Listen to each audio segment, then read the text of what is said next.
So ito po yung sunod, mga kababayan. Ito, kumukulo ang dugo ko dito, mga kababayan, sa pananakot ng China. Ang laki nun windmill, liliparin pati likod ng bahay. Ito mga kababayan, kumukulo ang dugo ko dito sa pananakot ng China. Nang akala nila, ang sabi kasi mga kababayan ng Chinese ambassador, na kung panatilihin daw kalabanin ng Pilipinas ang Chinese embassy, ay baka daw marami milyon-milyong Pilipino daw ang mawawalan ng trabaho sa mainland China, Hong Kong at China. So ganito po mga kababayan, basahin ko lang muna bago ako mag-reaction na.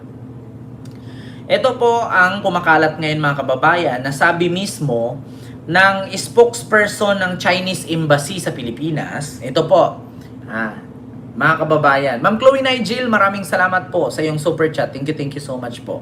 Ito po siya, DFA calls out China Embassy on jobless claim.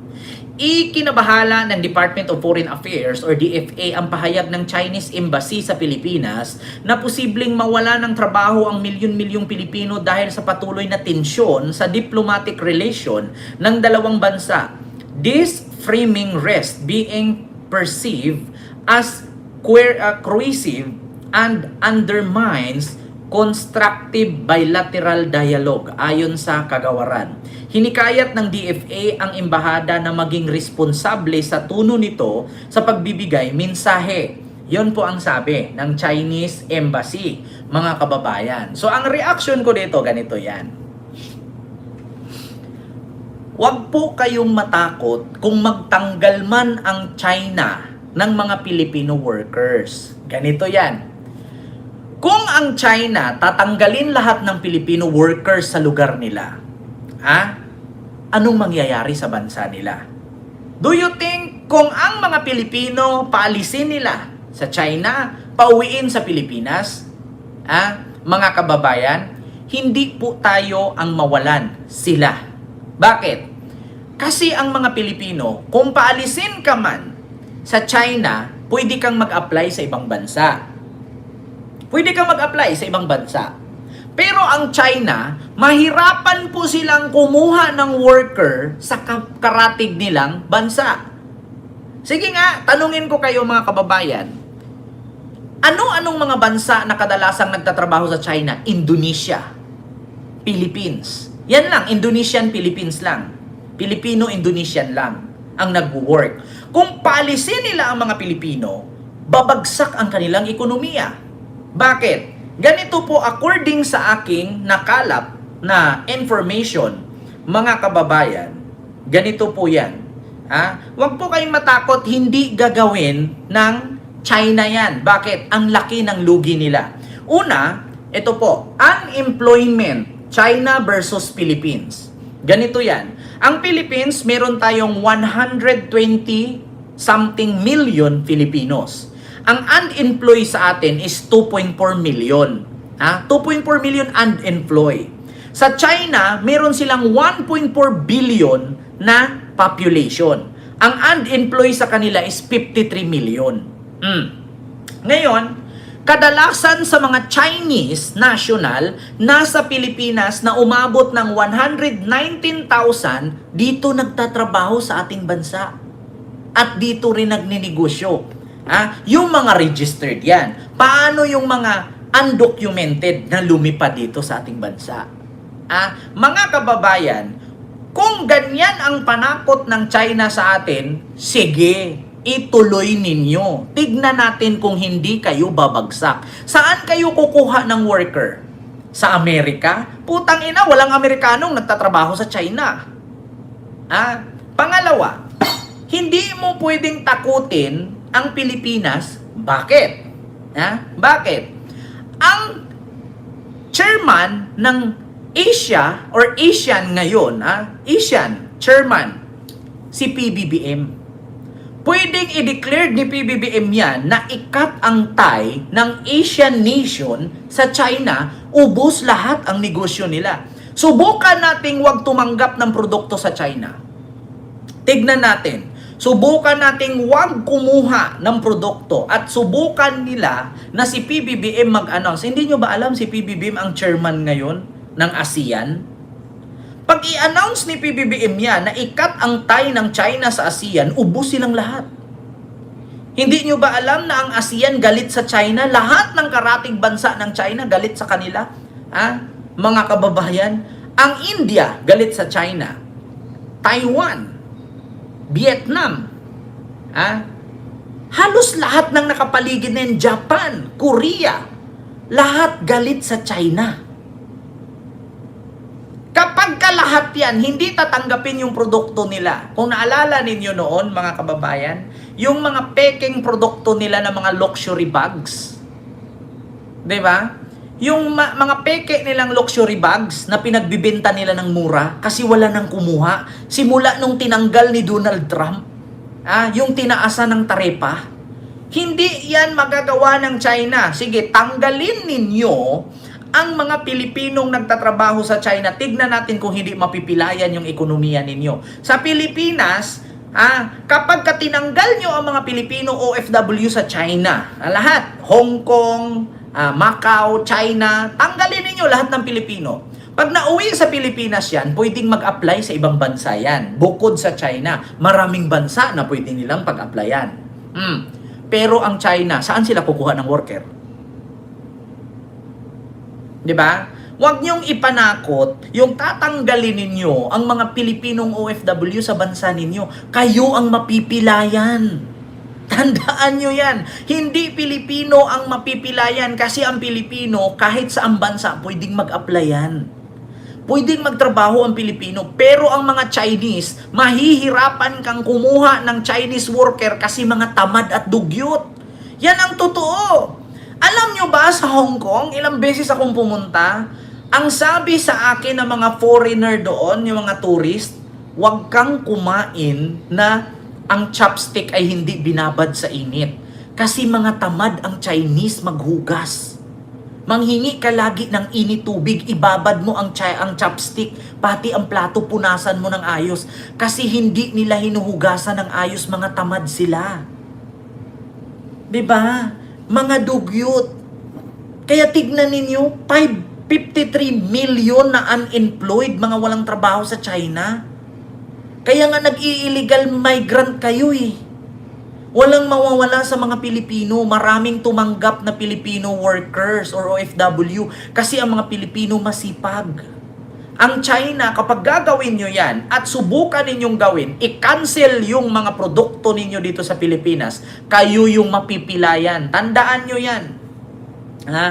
Tandaan ninyo, China, huwag nyong ipanakot sa Pilipino na tatanggalin ninyo ang mga OFW. Tanggalin ninyo. Tignan natin kung hindi mapipilay ang ekonomiya ninyo. Diba? Tanggalin ninyo. Kung hindi mapipilay yung ekonomiya ninyo. Napakadaming Chinese na walang trabaho.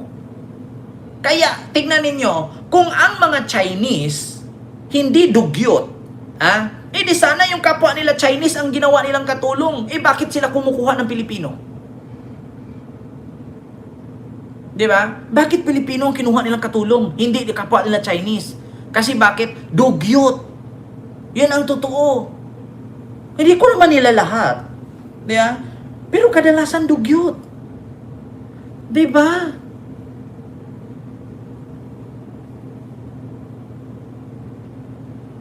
Ganun yan. Ganun katotoo yan.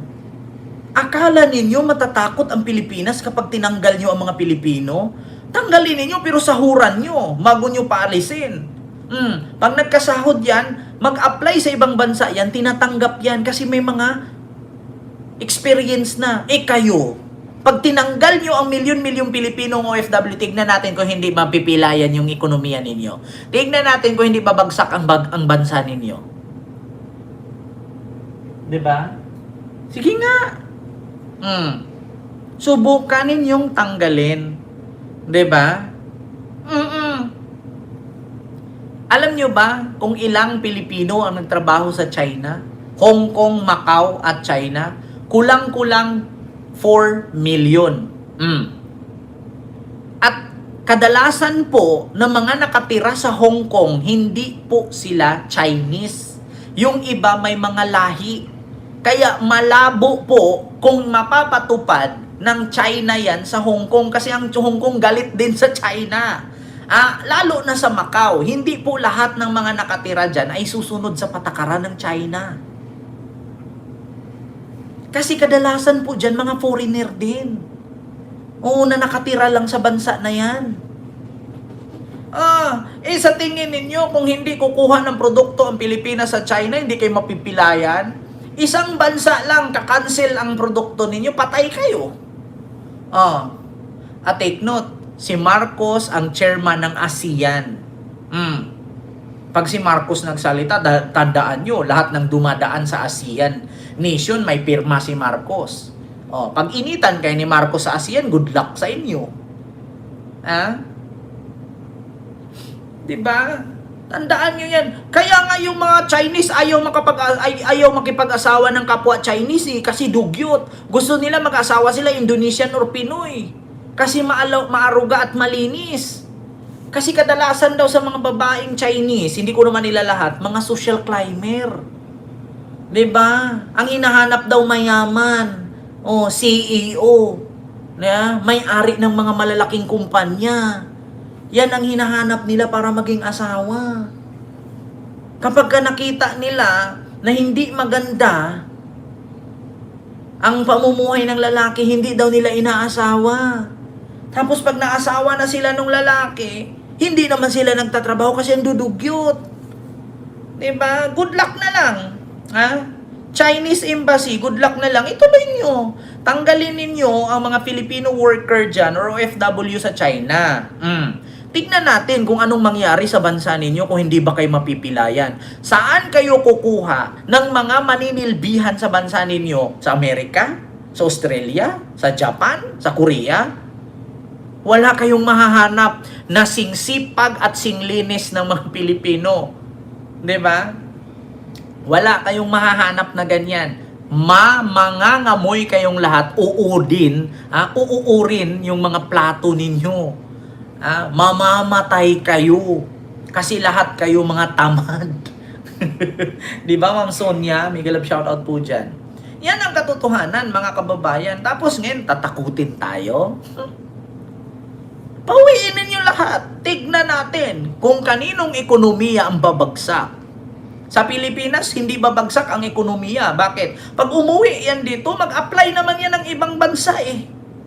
Kayo. Pag nawalan kayo ng trabahante dyan, nawalan kayo ng katiwala at katulong dyan, hindi kayo mangangamoy?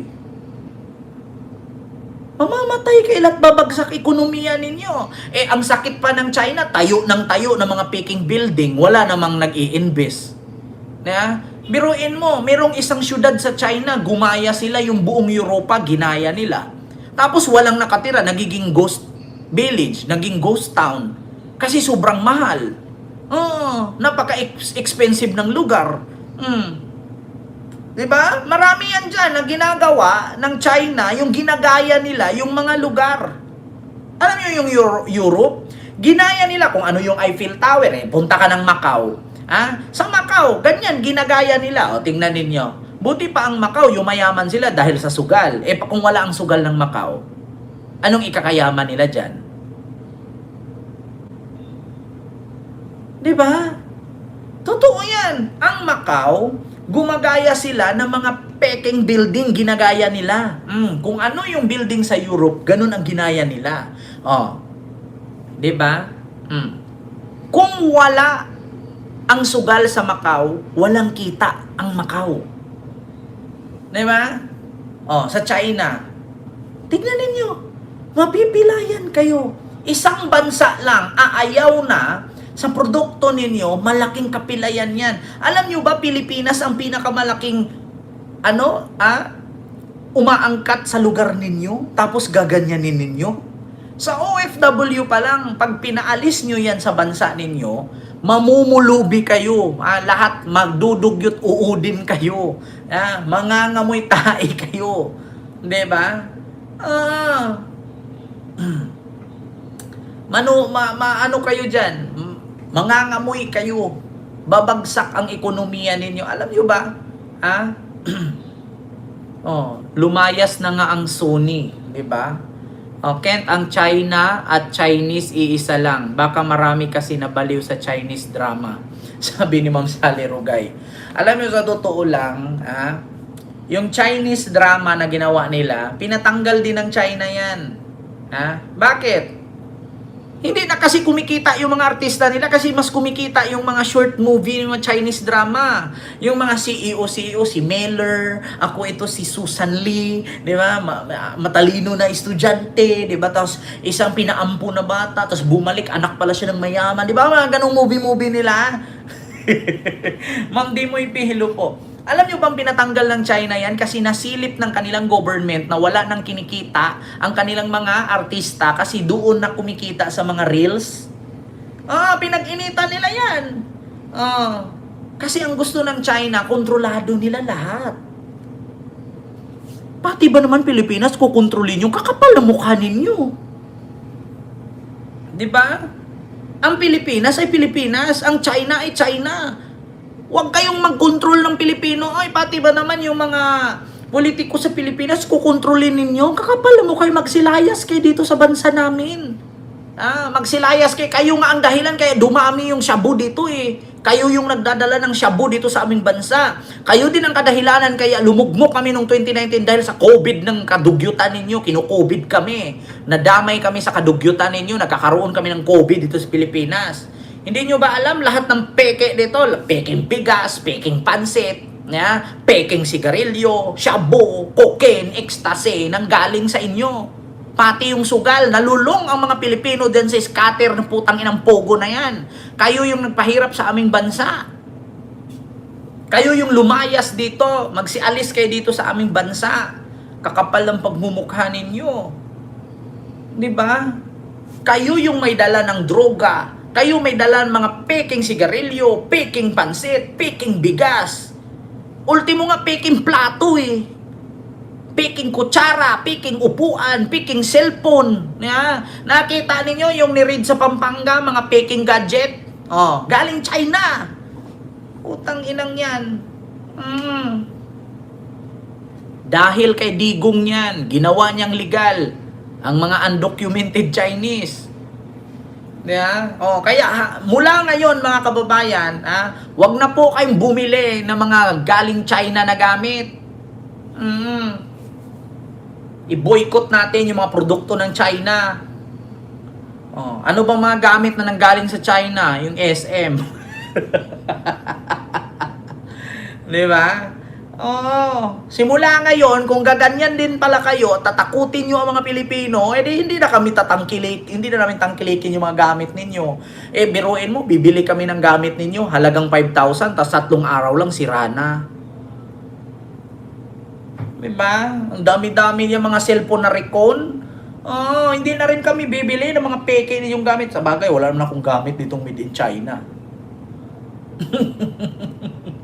Wala na akong gamit nitong made in China. Diyos ko po mga kababayan. Alam niyo sa totoo lang kasalanan lahat ni Digong yan. Wag na rin kayong kumuha sa Shopee, Lazada. Wag na kayong mag-order dyan, pati sa Temu. Pati yung Shein. Wag na rin kayong bumili ng Shein, doon na lang kayo ukay-ukay. Diba?